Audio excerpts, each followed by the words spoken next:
আজি বনাবলৈ ল'লোঁ বেঙেনা আৰু বেঙেনা এটা বিশেষ ৰেচিপি বনাম। তাৰ বাবে বেঙেনাটো ধুই প্ৰথমে এনেদৰে কাটি ল'লোঁ। অৱশ্যে মই কটাৰ পিছত আকৌ এবাৰ ধুম দেই, আপোনালোকে নুধুলেও কথা নাই, মই কিন্তু কটাৰ পিছত আকৌ ধুবই লাগে।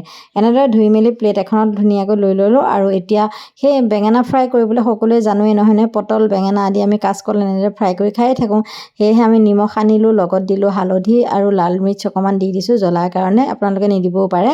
কেৰাহীখন গৰম হ'বলৈ দি সেইখিনি তেলত প্ৰথমে শুকান জলকীয়া কেইটামান খৰখৰীয়াকৈ ভাজি ল'ব। মোৰ অকণমান ভজাটো কমেই হ'ল আৰু সেই একেখিনি তেলতে মই এতিয়া বেঙেনাখিনি ফ্ৰাই কৰিলোঁ। বেঙেনা ফ্ৰাই কৰিবতো চবেই জানোৱেই আৰু নহয়নে, এনেদৰে ফ্ৰাই কৰিলোঁ। ইয়াত কেঁচা পিঁয়াজ আৰু নহৰু কেইটামান দি দিলোঁ। মই কি শেষলৈকে চাবচোন, তেতিয়াহে গম পাব দেই মই বেঙেনাৰ কি বনাবলৈ লৈছোঁ। অৱশ্যে ইয়াক বেঙেনা ভৰ্তা বুলিও কোৱা হয়, সেয়েহে মই ভাবিলোঁ আপোনালোকক আজি দেখাওঁ দেই। বেঙেনা এনেদৰে পিটিকা কৰি খাই হ'লে খুব ভাল লাগে। এতিয়া এয়া ফ্ৰাই কৰি হৈ গ'ল, কাঁহী এখনত নমাই ল'লোঁ আৰু অকণমান ঠাণ্ডা হ'বলৈ দি ফাইনেলি বেঙেনাখিনি পিটিকি ল'লোঁ।